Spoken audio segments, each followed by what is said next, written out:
Siapa raja yang bermimpi? Raja yang bermimpi siapa? Raja Yaman. Hah? Man malikul Yaman? Alladhi ra'a fil manam ru'ya muzi', mimpi yang menakutkan. Hah? Gak ada yang ingat? Satu pun gak ada yang ingat. Ajib. Namanya Rabi'ah ibn Nasr. Man? Rabi'ah ibn Nasr. Baik, ketika dia bermimpi dan ingin ditafsirkan mimpinya, dan dia kumpulkan semua tukang tafsir mimpi dan berbagai macam tukang-tukang sihir, tapi dia nggak mau menceritakan mimpinya. Tebak mimpiku, kemudian tafsirkan.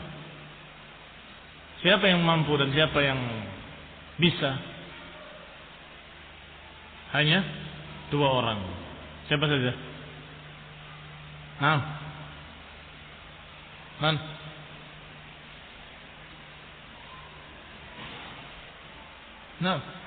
Juga nggak ingat? Hah? Syiqqin wa satih. Syatih wa syiq. Ternyata apa tafsir mimpinya? Ternyata mimpinya ditafsirkan bahwa dia akan terkalahkan oleh tentara Habasyah. Dan atas Habasyah itu nama lainnya Sudan. La yanzilanna ardakumus Sudan wa lam yatruk ahadan bil Yaman. Nanti akan menyerang kalian dan mengalahkan kalian orang-orang Sudan dari Habasyah, dan tidak menyisakan kalian sedikit pun di Yaman. Tetapi ternyata tidak langsung. Ada berbagai macam kejadian-kejadian sampai terjadinya kekalahan oleh Raja Habasyah. Baik. Kita lanjutkan. Apa yang diriwayatkan oleh Ibnu Hisham rahimahullahu taala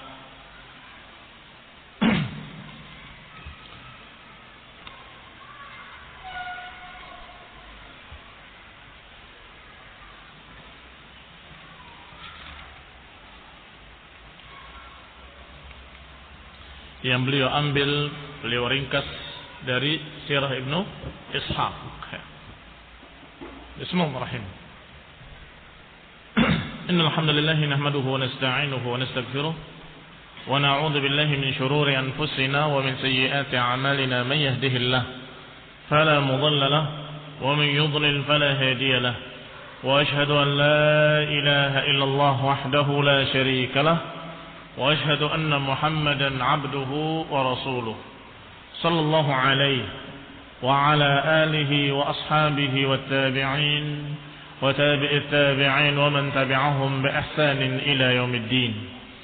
يا أيها الذين آمنوا اتقوا الله حق تقاته ولا تموتن إلا وأنتم مسلمون.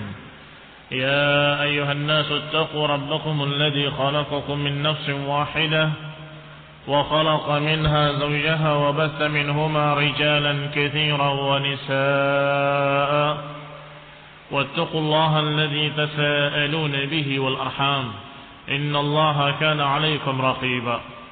يا أيها الذين آمنوا اتقوا الله وقولوا قولا سديدا يصلح لكم أعمالكم ويغفر لكم ذنوبكم ومن يطع الله ورسوله فقد فاز فوزا عظيما.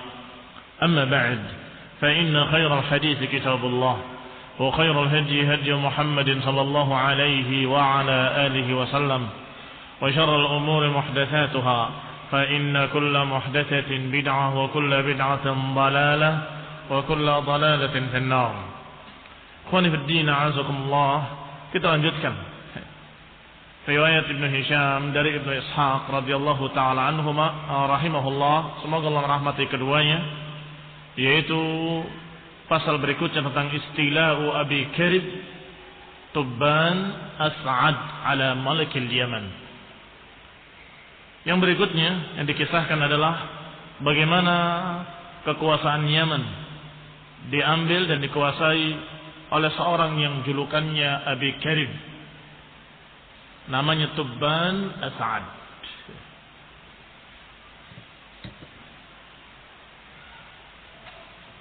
Dan juga yang akan dikisahkan hari ini adalah perang Yathrib.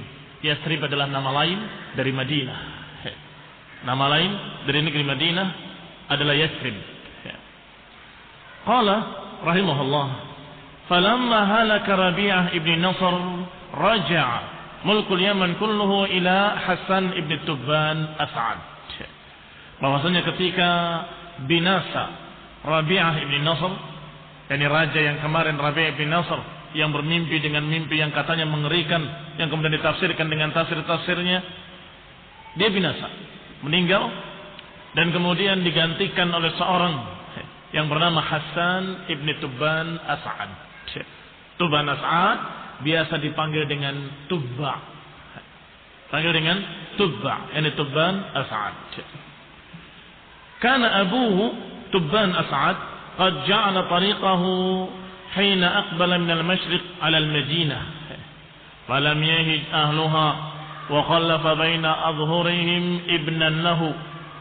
Bahwasanya Tubban As'ad, bapaknya Hasan, dia biasa menjadikan jalannya ketika dia ke Masyriq melewati Madinah. Jadi biasa dia ke Masyriq, kemudian ke Yaman melewati Madinah. Dan dia dalam keadaan tinggal di Madinah beberapa saat, sampai dia melahirkan seorang anak di Madinah. Dan kemudian ditinggal ke Yaman, kembali ke Yaman. Wa khalafa baina adhurihim ibnan lahu faqutila ghilatan. Ternyata anaknya Tubban As'ad di Madinah dibunuh dengan kezaliman. Faqadimaha maratan ukhra, maka setelah dia sampai ke Yaman kembali lagi ke Madinah. Kembali ke Madinah untuk menuntut tentang anaknya kenapa dibunuh. Wa huwa mujmi'un li ikhrabiha wa isti'saliha ahliha. Dan raja Yaman ini bertekad untuk merusak kota Madinah dan mengusir seluruh penduduknya dan membantai mereka semuanya. Fajama'alu hadzal hayy min al-ansar.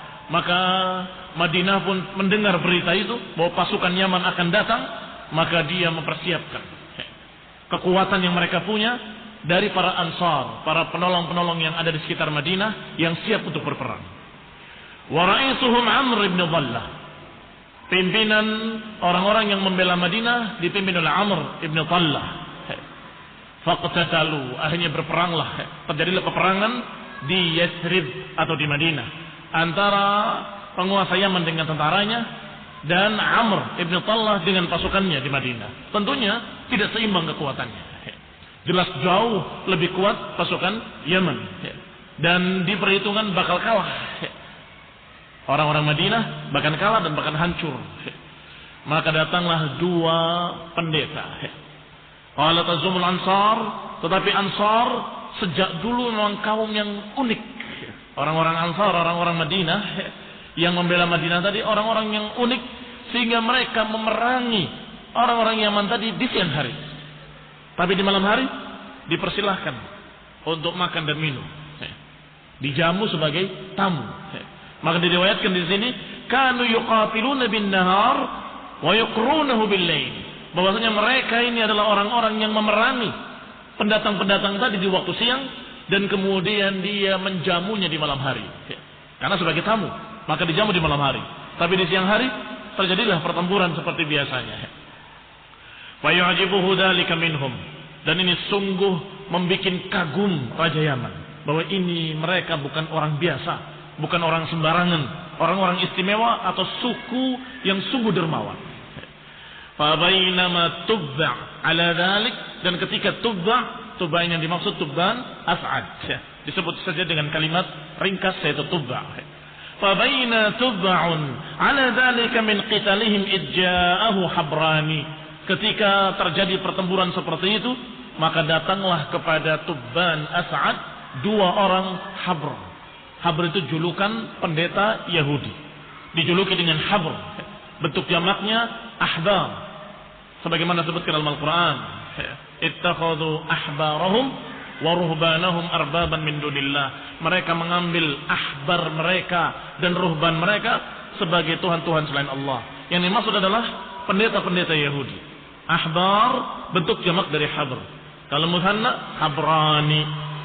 Qala irja'ahu habrani min ahbari Yahud. Datanglah dua orang pendeta dari pendeta Yahudi.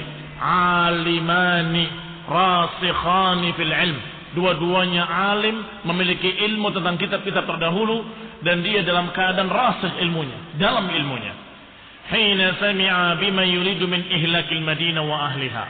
Ketika dua pendeta tadi mendengar bahwa si raja dan penguasa Yaman tadi akan menghancurkan Madinah, diingatkan oleh dua pendeta ini. Qala, keduanya berkata, ayyuhal malik, la taf'al, jangan kamu lakukan. Ini niatmu untuk menghancurkan Madinah, untuk menghancurkan Yathrib dan membantai orang-orangnya, la taf'al, jangan kamu lakukan. Fa innaka in abaita illa ma turid hila bainaka wa bainaha. Sungguh kalau kamu memaksa dan kamu tetap menginginkan apa yang kamu inginkan dan melaksanakan apa yang kamu kehendaki, maka niscaya kamu pasti akan terhalang, pasti akan gagal, dan kami mengkhawatirkan kamu. La na'man 'alaika 'ajilal 'uqubah. Aku khawatir engkau akan ditimpa balasan dari Allah, dari penguasa langit dan bumi. Faqala lahuma, maka berkata Tubba kepada kedua pendeta tadi, lima dzalik? Kenapa demikian? Kenapa kalau aku menyerang mereka, aku akan mendapatkan balasan dan aku akan begini, akan begitu? Qala, keduanya berkata, hiya muhajira nabiyyin yakhruju min hadzal haram, min hayyil haram. Ini adalah tempat hijrahnya nabi yang akan muncul dari arah haram. Dua pendeta ini tahu bahwa akan datang seorang nabi dari haram dan hijrahnya nanti ke Madinah. Maka negeri ini enggak akan bisa kamu hancurkan, karena Allah sudah persiapkan negeri ini untuk tempat hijrahnya seorang nabi. Lihat, ini bukti bahwa pendeta-pendeta Yahudi dan mereka sudah mengetahui akan datangnya nanti seorang nabi dan tahu pula bahwa nabi akan hijrah ke negeri Madinah. Qala, akan keluar seorang nabi min hadzal haram, dari negeri haram, dari kalangan Quraisy, di akhir zaman takunu darahu wa qararahu, dan negeri ini akan menjadi tempat tinggalnya dan tempat menetapnya. Fatanaha an dzalik, maka raja tadi, penguasa Yaman tadi urung, tidak jadi untuk menghancurkan Madinah. Ra'a anna lahum ilman, karena melihat dua pendeta tadi sepertinya benar-benar memiliki ilmu dan sepertinya meyakinkan. Wa ajabahu ma sami'ahu, dan sungguh mengagumkan si raja tadi apa yang dikatakan oleh dua pendeta tadi, bahwa ini pendeta bukan orang biasa, sepertinya punya ilmu. Fansarafa 'anil Madinah wattajaha ala wattaba'ahuma ala dinihima. Maka tidak jadi melakukan peperangan, akhirnya dia justru ikut agamanya dua pendeta tadi. Berarti sekarang beragama apa? Yahudi. Yang tadinya musyrikin menjadi seorang Yahudi, mengikuti dan percaya dengan berita-beritanya dua pendeta tadi. Wa kana Tubba'un wa qaumuhu ashabu awthanin ya'budunaha. Dan kaum Tubba' adalah orang-orang yang menyembah berhala, yang mereka tidak memiliki agama apapun kecuali menyembah batu-batu dan menyembah pohon-pohon. Maka ketika mereka atau ketika rajanya mendengar seperti itu, masuk di kepalanya. Mulai dia percaya dengan apa yang dikatakan oleh orang-orang Yahudi. Maka berangkatlah ke Mekah. Wahiyya tariquhu ila Yaman. Dan Mekah pun merupakan jalan dia ke Yaman. Kalau lihat di peta, bahwasanya Syam di atas, Masyriq juga di atas, sedangkan Yaman paling bawah. Dan di antara Syam dengan Yaman adalah Madinah dan Mekah. Sehingga kalau seorang berjalan dari Yaman ke Syam, mesti dia akan melewati Madinah dan akan melewati Mekah. Hatta idza kana baina Usfan wa Amaj, ketika dalam perjalanan melewati desa di antara dua desa Uswan dengan Amaj. di dekat Mekah. Tiba-tiba didatangi oleh beberapa orang dari kalangan Bani Hudayl, suku Hudayl Ibni Mudrikah. Mereka berkata, ayyuhal malik, wahai tuan raja, sesungguhnya kami ingin menunjukkan kepada kamu perbendaharaan harta yang sangat banyak, yang aghfalathul muluk, yang dilalaikan oleh sekian para raja-raja. Fihi lu'lu' wal zabarjad wal yaqut wal dhahab wal fiddah. Di dalamnya ada mutiara-mutiara, batu permata, emas, perak, di dalamnya semuanya. Dan para raja-raja yang lain aghfalathu, mereka melalaikan tempat tersebut. Aku ingatkan engkau tentang perbendaharaan itu agar engkau yang mengambilnya. Qalu bala, tentu kami ingin mengambil perbendaharaan itu. Di mana? Maka kata suku tadi, kata orang-orang Hudayl, baitun di Makkah, satu rumah di Mekah yang diibadahi oleh penduduk Mekah. Yusalluna indahu, mereka salat di sana, mereka menghadap kepadanya, mereka tawaf di sekitarnya.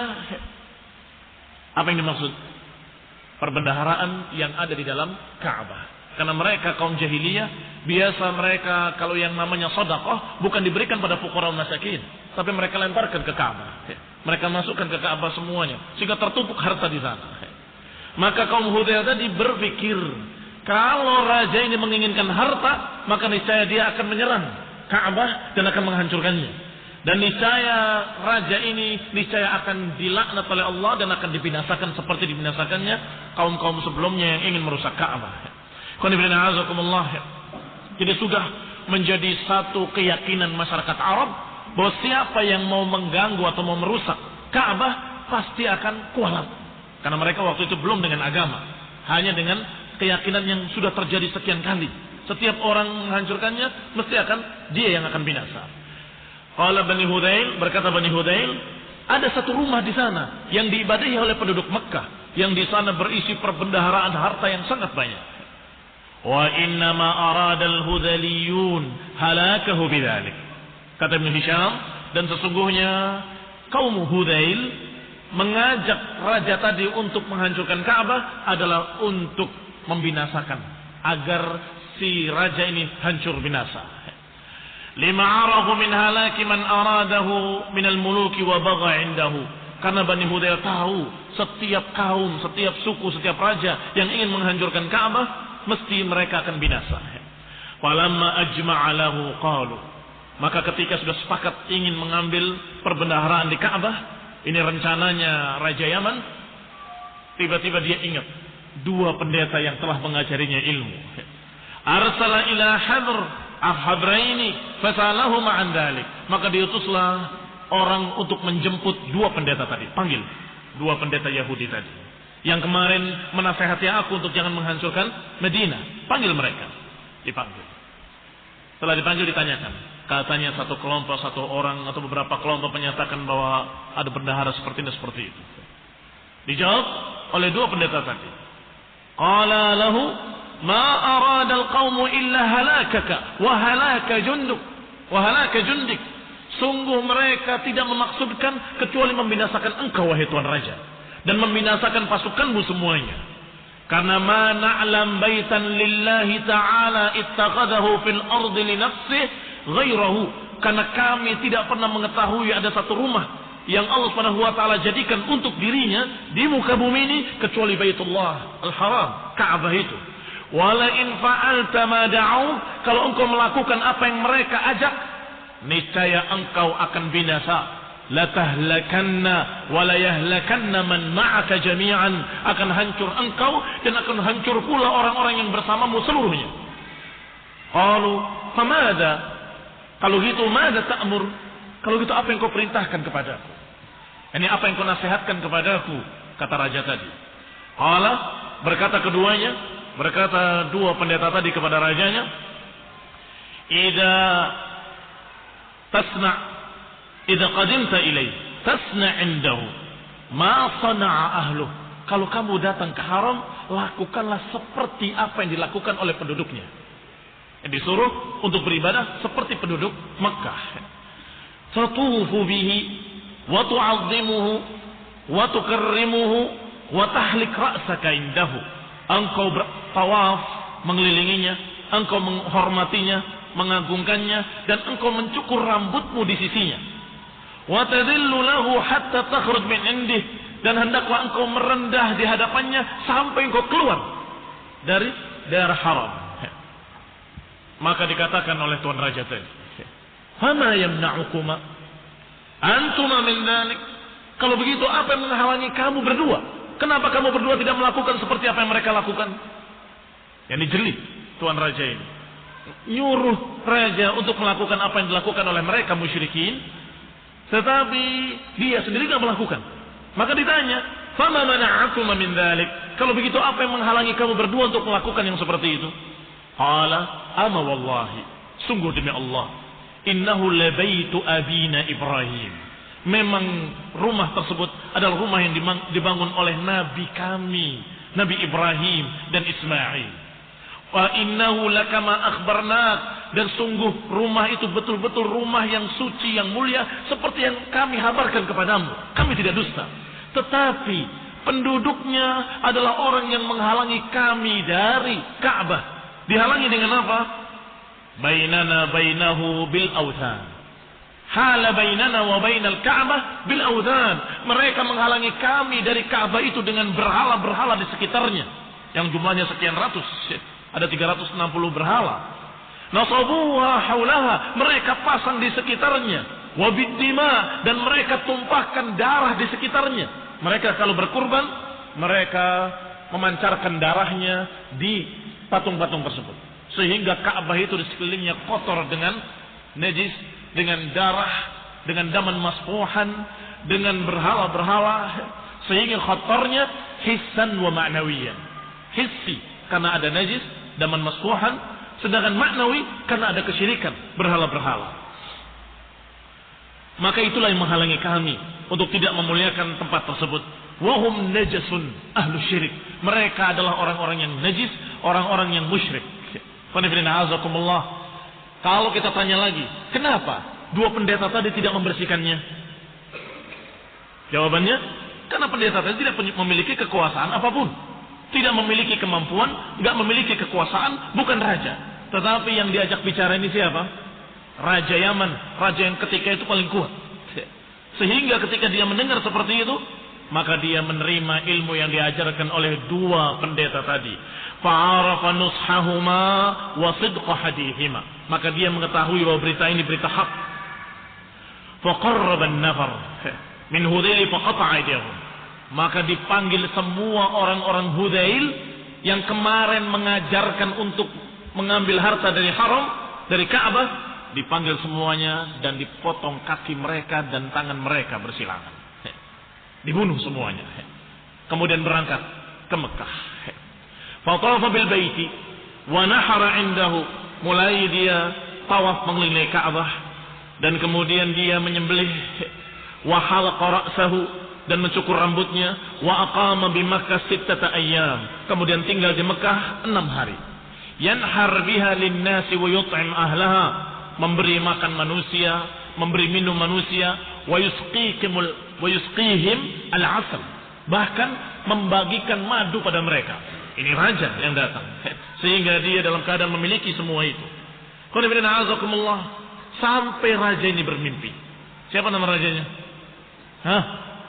Tubban As'ad atau Tubba. Sampai bermimpi, ara annahu yaksu al-Ka'bah. Mimpi dia memberi tirai di Ka'bah. Maka dia pun betul-betul mempraktekkan apa yang dimimpikannya. Dia beri tirai di Ka'bah itu dengan khasab, dengan kain yang tebal yang kasar. Tsumma ura an yaksu wa ahsan min dzalik. Ternyata mimpi kembali. Mimpi kalau dia memasang tirai yang lebih bagus dari tirai yang kemarin. Maka dia ganti yang kemarin kasahul mula wal wasail. Maka dia pasang tirai dari mula wal wasail. Ini kain yang halus, kain yang lembut yang ketika itu termasuk yang paling bagus. Dan dikatakan kana Tubba fima yaz'umun awwala man kasal bait. Mereka menganggap bahwa mereka lah orang pertama yang memberikan tirai Ka'bah. Orang yang pertama memberikan tirai di Ka'bah. Wa awsa bihi wulatahu min Jurhum, dan memerintahkan wali-walinya, memerintahkan anak buahnya untuk melanjutkan. Kalau rusak ganti kembali dengan tirai yang baru dan terus begitu. Demikian mereka Tubban dengan tentara-tentaranya setelah tawaf, amarahum bitathhirih, perintah untuk membersihkan Ka'bah. Dibersihkan dari darah-darah yang memancar di sana atau dari najis-najis yang ada di sana. Wa alla yuqarribuhu daman wala maitan wala mi'lah, dilarang mendekatkan kepadanya darah dan juga bangkai-bangkai, dan dilarang untuk membuang ke sana kain-kain haid, kain yang dipakai untuk membersihkan najis perempuan. Wa ja'ala lahu baban wa miftahan, kemudian dibikin pintu dan dibikin kunci pada pintunya, sehingga tidak ada orang yang bisa mengambil perbendaharaan yang ada di dalamnya. Dikunci pintu dan kunci dipegang. Demikian yang dilakukan oleh raja tadi, dan mereka tidak bisa berbuat apa-apa. Musyrikin tidak bisa berbuat apa-apa karena takut terhadap raja yang memiliki sekian banyak tentara yang kuat. Tsumma kharaja minha mutawajjihan ila al-Yaman, baru setelah itu dia kembali bersama pasukannya ke Yaman. Wa man ma'ahu min junudih, dibawa serta tentaranya. Wa ma'ahu Habran, dan dua pendetanya dibawa ke Yaman. Ini Yahudiyah pertama datang ke Yaman dari dua orang ini dengan sebab Tubban As'ad. Hatta idza dakhala al-Yaman da'a qaumuhu ila ad-dukhul fi ma dakhala fi. Setelah sampai ke Yaman, maka semua orang di Yaman diajarkan untuk masuk agama Yahudi. Fa abaw alaihi, sampai mereka menolak. Dipaksa, mereka juga menolak, sampai terjadilah pembicaraan dan ketegangan di antara aparat negara sendiri, apalagi di antara rakyatnya. Semuanya menolak. Sampai diputuskan satu keputusan. Kanat lahum narun tahkumu. Mereka punya api, yang api ini dijadikan sebagai hakim. Jahiliyah, zaman jahiliyah. Kata mereka, tidak bisa. Kami nggak akan masuk ke dalam agama Yahudi, dan kami nggak akan menerima ajaran tersebut sampai diputuskan oleh api. Maka mereka pun berkumpul di tempat api tersebut. Kanat lahum narun tahkumu bainahum fima yakhtalifuna fi. Mereka punya api yang terus dinyalakan dan tidak pernah padam, dalam keadaan mereka menghukumi setiap orang yang bertikai dengan api tersebut. Ta'kulul zalim wa la tadurrul madlum. Katanya, wallahu alam, api tersebut membakar orang zalim tapi tidak membakar orang yang mazlum. Jadi kalau orang yang terdolimi tidak terkena, tidak terbakar. Tapi kalau orang yang zalim terbakar, katanya. Wallahu taala a'lam. Wa kharaja qaumuhu bi awthanihim wa ma yataqarrabuna fi dinihim wa kharaja al-Habran. Maka tokoh-tokoh mereka kaum musyrikin membawa berhala-berhala mereka. Sedangkan dua pendeta tadi membawa kitab suci mereka. Kemudian datang ke api tersebut. Disuruh pertama kali para tokoh-tokoh musyrikin dengan berhalanya mendekat ke api tersebut. Ketika mereka mendekat ke api tersebut, api mulai menyambar. Maka mereka mundur. Maka kata pengikutnya, sabar, kamu harus istiqomah, katanya. Harus sabar. Maka mereka memaksakan diri sabar dalam api tersebut. Mendekat, dan mulai lidah api membakar mereka. Sampai terbakar berhala-berhala mereka, dan terbakar pula orang-orang tersebut. Yang kedua, dua pendeta tadi disuruh mendekat ke api tersebut dengan kitabnya. Maka mendekatlah pendeta tadi ke api tersebut. Pada marahum, mulai api menjilat. Maka pendeta tadi berkeringat di keningnya, butiran-butiran keringat, tetapi api tidak membakarnya. Qala fa kharajal Habran wa man hamala dhalika min rijali himyar wa kharajal Habran bimasahifihima fi a'naqihima. Mereka letakkan mushafnya di kepala mereka. Ta'arraqa jibahuhum. Mereka berkeringat di kening-kening mereka, lam tadurruhum, tidak menjelekkan mereka, tidak merugikan mereka kecuali keringat.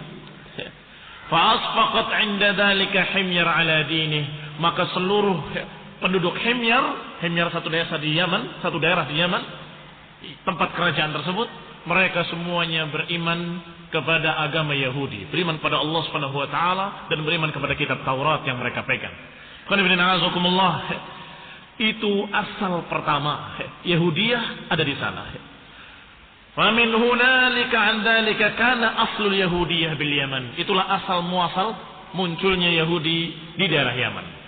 Falamma malaka ibnuhu Hasan, itu zaman bapaknya Tuban As'ad. Maka setelah Tuban As'ad turun ke anaknya yang bernama Hasan ibni Tuban As'ad. Ternyata dia senang untuk memperluas daerah. Anaknya yang bernama Hasan ibni Tuban As'ad senang memperluas daerah sehingga berangkat dengan pasukannya dan penduduk Yaman untuk menjadi sukarelawan, untuk menjadi pasukan-pasukan yang sukarelawan menjadi tentara. An yata' bihim al-ardul Arab wa ardul Aajim. Aku akan menguasai negeri Arab seluruhnya dan aku akan menguasai negeri Ajam seluruhnya. Tekadnya Hasan ibn Tubban. Hatta idza kanu bi ardil Bahrain, sampai sudah satu persatu desa-desa negeri-negeri Arab dikuasai oleh Hasan sampai di daerah yang dijuluki dengan daerah Bahrain. Sampai sekarang masih bernama Bahrain. Sampai di Bahrain, mulailah karihat himyar wa qabailul Yaman al-masir ma'ahu. Penduduk Yaman yang menjadi tentara dan beberapa tokoh-tokohnya, pimpinan-pimpinan batalion dan sebagainya, mulai bosan dengan cara seperti itu. Dan bisik-bisik sesama mereka. Aradur raj'ah ila biladihim wa ahlihim. Mereka semuanya ingin untuk pulang ke negeri mereka di Yaman. Ya, ini mereka tentunya rindu dengan keluarganya, anak-anaknya dan sebagainya. Maka ini mau sampai kapan kita berperang terus menerus? Kita pulang saja. Akhirnya mereka bicara tidak mungkin bisa pulang karena masih berkuasa Hasan dan keputusannya tidak bisa berubah. Maka cara yang dilakukan adalah mengajak bicara saudaranya Hasan yang bernama Amr ibni Tubban As'ad. Tadi Hasan ibni Tubban As'ad, ini Amr. Wahai Amr, kata mereka, uqtul akhaka Hasan numallikuka alaina. Bunuh saudaramu, niscaya kami akan menjadikan kamu raja kami dan kamu akan berkuasa dan kami akan taat kepadamu, kata tentara-tentara ini semuanya. Maka Amr merasa mendapatkan angin, bisa menjadi penguasa dengan cepat. Dia mulai akan menerima. Maka semua tadi orang-orang tentara-tentara dan orang-orang Yaman yang ikut bersamanya, mereka sepakat untuk berbaiat setia dengan Amr agar Amr membunuh Hasan. Fa'ajabahum fajtama'u ala dzalika. Maka sepakat mereka atas kesepakatan yang seperti itu kecuali satu orang yang bernama Dzur'ain. Dzur'ain atau julukannya Dzur'ain al-Himyari, orang Himyar juga. Fa'innahu nahahu, dia melarangnya, jangan berkhianat. Tapi tetap saja mereka tidak bisa diganggu gugat, kami harus pulang ke Yaman. Maka syaratnya buat kamu wahai Amr, kalau kamu bisa membunuh Hasan, kamu jadi raja kami. Tapi syarat kedua, kamu harus memulangkan kami ke Yaman semuanya. Sepakat mereka, kecuali satu orang, yaitu Dzur'ain. Maka dia mendendangkan sebuah syair. Ala man yashtari sahran binaumin sa'idun man yabitu qarira ainin fa imma himyarun ghadarat wa khanat fama'adiratul ilahi lidhi ru'ainin. Apa maknanya? Maknanya sungguh mereka yang membeli sahar dengan naum. Sahar itu nggak bisa tidur. Apa bahasa Indonesianya nggak bisa tidur? Tidak bisa tidur karena penyakit. Siapa yang membeli ketidak bisa tiduran dengan tidur, dikorbankan tidurnya untuk nggak bisa tidur. Sungguh berbahagia orang yang bisa tidur dengan tenang, dengan qariru ainin. Apa qariru ainin? Dengan kebahagiaan, dengan ketentraman, dengan ketenangan. Sungguh kalau himyar berkhianat, kalau himyar melanggar janji, melanggar sumpah, maka sungguh semoga maafnya ilah untuk Dzur'ain. Semoga Allah memaafkan Dzur'ain bahwa aku gak ikut-ikutan. Ditulis dalam satu kertas, dilipat, Ditutup dan stempel. Stempel itu bukan dicap, ditutup segel, tidak bisa dibuka. Diberikan kepada Amr. Sebelum kamu melakukan apa yang kamu sepakati dengan mereka, saya titip surat ini. Simpan. Titip, simpan sampai aku ambil kembali, katanya gitu. Maka diambil surat tadi, disimpan oleh Amr. Thumma katabaha fi raqatin wa khatama 'alaiha. Setelah ditulis di kertas dan kemudian disegel, thumma ata biha Amran, kemudian diberikan kepada Amr, kemudian dia katakan, "Ba'li hadzal kitab 'indak." Simpanlah untukku. Aku titip kepadamu. Fa'al, maka dilakukan.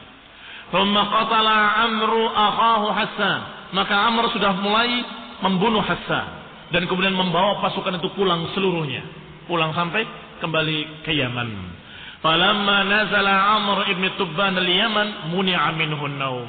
Setelah sampai di Yaman semuanya, maka Amr sudah menjadi raja. Tetapi dia tidak bisa tidur, terus gelisah sepanjang malam. Bukan satu malam, sekian panjang, berapa hari, sekian lama, nggak bisa tidur. Terus dia terhalang, nggak bisa tidur. Wasulita alaihi sahr, selalu dikuasai oleh sahr. Tidak tenang, tidak tentram. Falamma jahadahu dzalika sa'ala al-tibba. Ketika dia merasa susah, maka dia panggil seluruh para dokter-dokter. Ternyata dokter tidak sanggup mengobati. Dipanggil pula para khuzat. Khuzat adalah orang yang biasa mengobati dengan berbagai macam ilmu-ilmu yang seperti itu. Ilmu sihir, ilmu ramal, ilmu yang mereka pakai dengan khurafat. Dipanggil semua para dukun-dukun untuk mengobatinya. Al-kuhan wal-arrafin, tukang ramal, para dukun-dukun semuanya dalam keadaan dipanggil untuk mengobati tuan raja. Faqala lahu qailun minhum, maka mereka semuanya enggak bisa menjawab, enggak bisa menyembuhkan kecuali mereka berkata, salah seorang mereka, innahu wallahi ma qatala rajulun qad akhahu aw dha rahmatin baghyan ala misli ma qatalta akhak alaih illa dhahaba naumuh. Sungguh tidaklah seseorang pun membunuh saudaranya yang masih saudara sekandung dalam keadaan seperti kamu membunuh saudaramu, kecuali pasti dia akan dicabut tidurnya dan dia enggak akan bisa tidur. Wasullita alaihi sahru, dan dia pasti dikuasai oleh sahar. Falamma qila lahu ja'ala yaqtul kulla man amarahu. Ketika dia tahu bahwa itu sebabnya karena membunuh saudaranya, maka dia dendam dengan orang-orang yang pernah menyuruhnya untuk membunuh saudaranya. Dia panggil satu persatu. Tentunya tokoh-tokohnya, pimpinan-pimpinan pasukan, dipanggil semuanya, dibunuh satu persatu. Sampai kepada Diru'in. Karena dia termasuk tokoh tentara, dipanggil dan dibunuh juga. Maka Diru'in berkata, ama wallahi ayyuhal malik. Adapun aku, wahai tuan raja, aku punya udur dan punya alasan. Aku tidak ikut-ikutan. Dan aku punya bukti. Mana buktimu? Kata Diru'in, surat yang aku titipkan kepadamu. Maka dibukalah surat yang dititipkan kepadanya. Maka dibuka, tertulis di sana, ala man yashtari sahran binaumin. Wahai orang-orang yang lebih memilih kegelisahan daripada tidur. Ini dengan membunuh saudaranya. Sungguh berbahagia orang yang bisa tidur dengan tentram. Dan sungguh kalau orang-orang himyar berkhianat, maka semoga Allah memaafkan aku tidak ikut-ikutan. Maka selamat Diru'in dengan kertas tadi. Wahai Diru'in, kata raja, sesungguhnya engkau benar-benar memberi nasihat ketika itu, tapi aku tidak peduli. Maka selamat dia, dan kemudian dikatakan akhrajahu faida fiyal baitan wa halaka Amr, dan demikianlah sampai meninggalnya Amr ibni Tubban As'ad. Setelah itu kacaulah keadaan. Tidak lagi ada penguasa yang satu menguasai sekian daerah, tetapi terpecah belah wa tafarraqu. Demikian keadaan Yaman. Yang pertama waktu itu Amr Rabi'ah ibn Nasr, dan kemudian Tubban As'ad, kemudian anaknya Hassan, dan Hassan dibunuh oleh Amr. Kemudian Amr, setelah Amr wafat, atau halak. Kemudian setelah itu kacaulah negeri Yaman. Fawataba alaihi rajulun min Himyar. Maka mulailah ada orang dari kalangan Himyar yang menguasai mereka. Padahal orang itu bukan dari turunan kerajaan, bukan dari keluarga kerajaan, bukan dari orang yang pernah mengetahui tentang kerajaan. Tapi karena dia dalam keadaan bisa berperang, menguasai titik, yaitu yang bernama Lakhni'ah. Yanufu dhu Shanair. Yanuf dhu Shanair. Ini namanya. Faqatala khiyarahum wa 'abasa bi buyuti ahli al-mamlakati minhum. Maka orang ini membunuh semua tokoh-tokoh yang ada. Jadi turunan raja semuanya dibunuh. Dan semua keluarga kerajaan dihancurkan. Dan kemudian semua perbendaharaan, harta raja atau harta kerajaan semuanya dipakai untuk hura-hura sama dia. Dipakai untuk bersenang-senang. Dan lebih mengerikan dari itu, Lakhni'ah ini memiliki penyakit yang jelek, yaitu biasa dia melakukan perbuatan kaum Lut. Dia tidak senang pada perempuan, tapi senangnya pada laki-laki. Maka dia selalu memanggil satu persatu dari orang-orang yang dianggap ganteng untuk dikerjain olehnya. Na'udzubillah, padahal hukumnya homo dibunuh, yakni dilemparkan dari bukit yang tertinggi sampai mati. Itu hukumnya homoseks. Dan Allah mengangkat kaum Lut dan tanahnya, daerahnya, desanya terus sampai dekat langit dan sampai terdengar nubahu kilabihim, sampai terdengar gonggongan anjingnya dan kokok ayamnya terdengar di langit. Kemudian dibalik dan dihempaskan oleh Allah SWT. Itu adab bagi kaum Lut yang melakukan hal tersebut. Dan ternyata penguasa ini yang namanya Lakhni'ah dhu Shanair adalah dusyar, memiliki syar, memiliki kejelekan yang sangat jelek dan busuk.